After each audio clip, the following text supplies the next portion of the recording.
Andhra premier league 3వ సీజన్కు Andhra cricket association అన్ని ఏర్పాట్లు చేస్తుంది. రేపటి నుంచి జూలై 13వ తేదీ వరకు ఈ క్రికెట్ టోర్నమెంట్ విశాఖలోని అంతర్జాతీయ క్రికెట్ స్టేడియంలో జరగనుంది. ఏపీలోని 6 ప్రాంతాల నుంచి 6 జట్లు ఈ ప్రీమియర్ లీగ్లో పాల్గొంటున్నాయి. ఐపీఎల్ సీజన్ 3లో ప్లేయర్ల కోసం మరిన్ని మార్పులు తెచ్చాము అంటున్న ఏసీఏ కార్యదర్శి గోపీనాథ్ రెడ్డితో మా విశాఖ ప్రతినిధి Sriram face to face. Premier league 3వ సీజన్కు రంగం సిద్ధమైంది. రేపటి నుంచి విశాఖ కేంద్రంగా ఈ సీజన్ ప్రారంభం కానుంది. దీనికి సంబంధించిన ఏర్పాట్లన్నీ కూడా పూర్తి చేశారు. ఇప్పటికే 2 సీజన్లను ఏసీఏ విజయవంతంగా నిర్వహించింది. గతంలో నిర్వహించిన టీములకు సంబంధించి కొంతమంది ప్లేయర్లు దేశవాళీ క్రికెట్లో కూడా అత్యుత్తమ ప్రతిభ కనబరుస్తున్నారు. ఒకరిద్దరు ప్లేయర్స్ భారత క్రికెట్ టీంలో కూడా ప్లేస్మెంట్ సంపాదించిన పరిస్థితులు ఉన్నాయి. ఈ కోవలోనే ఈసారి మరింత మందికి అవకాశం కల్పించేలా ఏసీఏ చర్యలు తీసుకుంది. దీనికి సంబంధించి మనతో మాట్లాడేందుకు ఏసీఏ కార్యదర్శి గోపీనాథ్ రెడ్డి గారు ఉన్నారు. ఆయన అడిగి మరిన్ని వివరాలను తెలుసుకుందాం. సార్, ఏసీఏ నిర్వహిస్తున్న ఈ ఏపీఎల్కి సంబంధించి మొదటి 2 సీజన్లకి ఈ సీజన్కి ఏమన్నా తేడా ఉందా? సీజన్ 3 ఇంకొంచెం బిగ్గర్గా ఉంటుందండి. ఒకటి వచ్చి ఫస్ట్ ఆఫ్ ఆల్ ఈసారి గేమ్ ఎంటర్టైన్మెంట్ సంబంధించి చాలా చేంజెస్ చేయడం జరిగింది. యూజువల్గా పెరిమీటర్ బోర్డ్స్లో కానీ ఎల్ఈడీస్ తీసుకోవడం కానీ, అలానే ఈసారి ఏపీఎల్ రైజింగ్ స్టార్ అని ఒక 7 మందికి ఎవరైతే టాలెంట్ ఉంటూ రెగ్యులర్ స్ట్రీమ్ ఆఫ్ క్రికెట్లో లేకుండా టాలెంట్ ఉన్న వాళ్ళను దాదాపు సుమారు 3,000 మందిని స్క్రీనింగ్ చేసి దాని నుంచి 7 మందిని తీసుకొని ఈ దానికి ఆపర్చునిటీ ఇస్తున్నాం. దాని తర్వాత మెయిన్గా సీజన్ 1 ఓన్లీ రీజనల్ టీవీలోనే మనకు ఇవ్వడం జరిగింది. సీజన్ 2 నేషనల్ టీవీలో ఇవ్వడం జరిగింది, స్టార్ స్పోర్ట్స్. ఈసారి regional as well as national. ఎందుకంటే పోయిన 2 సీజన్లు కలిపి ఒక 15 lakhs పీపుల్ చూశారు. ఈసారి ఈ ఒక్క సీజన్కే వీఆర్ ఎక్స్పెక్టింగ్ 20 lakhs పీపుల్. అలానే ఓటీటీ ప్లాట్ఫామ్లో కూడా మనము ఇవ్వడం జరుగుతుంది. ఇవన్నీ చేంజెస్ ఈసారి చేయడం జరిగింది. ఈ 2 సీజన్లో ఆడిన ప్లేయర్లు నేషనల్ లెవెల్, ఇంటర్నేషనల్ లెవెల్లో ఆడిన వాళ్ళు ఎవరున్నారు సార్ మన దగ్గర నుంచి? ఇప్పుడు నేషనల్ లెవెల్లో ఈ ఇండియన్ ప్రీమియం లీగ్ ఆడిన నితీష్ కుమార్ రెడ్డి, భరత్, రికీబుయి, అలానే రషీద్, ఈ 4 కూడా ఐపీఎల్ రిప్రజెంట్ చేశారు. ఈ రోజున వాళ్ళందరూ ఈ టీంలో ఉండడం జరుగుతుంది. నితీష్ కొన్ని రిటైర్డ్ దీంట్లో ఉన్నాడు కాబట్టి కొన్ని రోజులు టైం పట్టొచ్చు, కానీ మిగతా వాళ్ళందరూ పార్టిసిపేట్ చేస్తున్నారు. అలానే ఇంకొకటి కూడా ఏంటంటే, నాట్ ఓన్లీ మన రీసెంట్ ఐపీఎల్ కాకుండా కంట్రీ లెవెల్లో ఎన్సీఏలో చేసిన చాలామంది దీనిలో ఉంటారు. ముఖ్య ఉద్దేశం ఏంటంటే, రాబోయే రోజుల్లో ఆంధ్ర నుంచి రిప్రజెంట్ చేయబోయేదానికి ప్లేయర్స్ ఎవరైతే బడింగ్గా టాలెంట్ ఉన్న వాళ్ళు నెక్స్ట్ లెవెల్ వెళ్ళడానికి ఇటువంటి టోర్నమెంట్ అనేది ఒకటి లీగ్ అనేది 100% ఉండడం వలన ఆ యొక్క ఎక్స్పోజరు,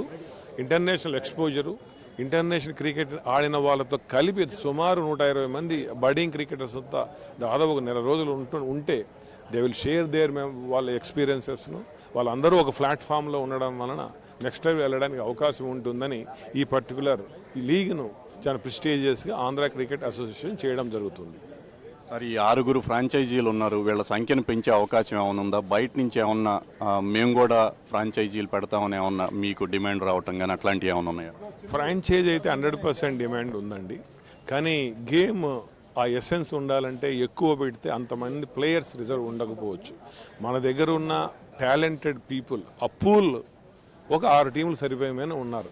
అందుకని 6 టీములు. ఇక్కడ ఇది ఎక్కడ కూడా దీనిలో బిజినెస్ యాంగిల్ లేదు.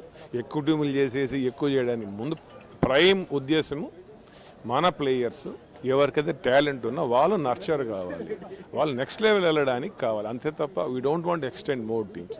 ఆ క్వాలిటీ ఆఫ్ ద గేమ్ దెబ్బతినకుండా చేయడం అనేది ఆంధ్ర క్రికెట్ విషయం ముఖ్య ఉద్దేశం. సార్, ఈ ఏపీఎల్ 3 సీజన్లో ఎన్ని మ్యాచ్లు జరిగే అవకాశం ఉంది? మొత్తం గతంలో కడప కేంద్రంగా కూడా కొన్ని మ్యాచ్లు జరుపుతామని అన్నారు. కడపలో జరుపుతున్నారా లేకపోతే మొత్తం విశాఖలోనే జరుగుతాయా?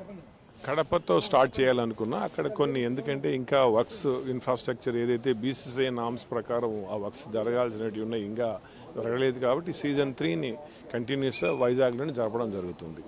దాదాపు 19 మ్యాచెస్, అన్ని మ్యాచెస్ కూడా వైజాగ్ మన ఇంటర్నేషనల్ స్టేడియంలో జరుగుతాయి. సార్ అంతా కొత్త కొత్త కుర్రోళ్ళు ముందుగా అనుకున్నట్లుగా 7 అసలు క్రికెట్తో సంబంధం లేకుండా అంటే ఏ ప్లాట్ఫామ్ లేని వాళ్ళని డైరెక్ట్గా తీసుకోవటం, ఇటువంటి వాళ్ళందరికీ మీ వైపు నుంచి ఎటువంటి సజెషన్ ఇస్తారు సార్ వాళ్ళు భవిష్యత్తులో ఎదగటానికి కానీ వాళ్ళకి సంబంధించి? ఈరోజు మీరు చూస్తే టోటల్ మన ఇంటర్నేషనల్ క్రికెట్ సినారియో మారిపోతుంది. ఇంతకుముందు only bilateral series, world cups ఇలా ఉండేటివి. కానీ మీరు ఈ రోజున వరల్డ్లో చూస్తే చాలా వరకు లీగ్స్ వచ్చేస్తున్నాయి. ఇండియన్ ప్రీమియం లీగ్ నడుస్తుంది, అలానే సౌదీ దుబాయ్ లీగ్ నడుస్తుంది, రీసెంట్గా అమెరికా లీగ్ నడుస్తుంది, అలానే ఆఫ్రికా లీగ్ స్టార్ట్ అవుతుంది. సో మీరు ఎక్కడ చూసినా మెజారిటీ చూస్తుంటే మన ఇండియన్స్ ఎక్కువ కనబడుతుంటారు. సో క్రికెట్కు ఇంతకుముందున్న దానికన్నా ఇప్పుడు ఆపర్చునిటీస్ ఎక్కువ రాబోతున్నాయి. అప్పుడు చాలామంది ఇంతకుముందు 11 ప్లేయర్స్ అంతే టీంలో, కానీ ఈ రోజున ఎంతోమందికి వేరే వేరే కంట్రీస్లో కూడా కెరియర్ బిల్డింగ్ కూడా పనికొస్తుంది. కాబట్టి క్రికెట్ అనేది మన ఇండియాలో ఈజ్ ఏ రిలీజియన్. చిన్నపిల్లలు 6-7 ఇయర్స్ నుంచి క్రికెట్ ఆడడం చూస్తుంటాం.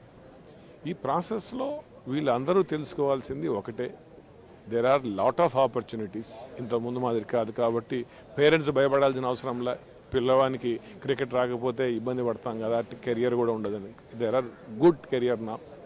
దాంతోపాటు వీళ్ళు నెక్స్ట్ లెవెల్కి వెళ్ళాలంటే 100కు 100% ఆ డిసిప్లైన్ ఈజ్ వెరీ ఇంపార్టెంట్. ఏదైతే వాళ్ళ డిసిప్లైన్ ఉంటేనే నెక్స్ట్ లెవెల్కి వెళ్ళడం జరుగుతుంది. Thank you. ఇది మొత్తానికి కూడా ఏసీఏకి సంబంధించి సీజన్ 3కి అన్ని ఏర్పాట్లు కూడా పూర్తి చేశారు. రేపటి నుంచి ఈ మ్యాచ్లన్నీ కూడా విశాఖ కేంద్రంగానే జరుగుతాయని ఏసీఏ కార్యదర్శి స్పష్టం చేస్తున్నారు. కెమెరామెన్ సత్యతో శ్రీరామ్, రాజ్ న్యూస్, విశాఖపట్నం.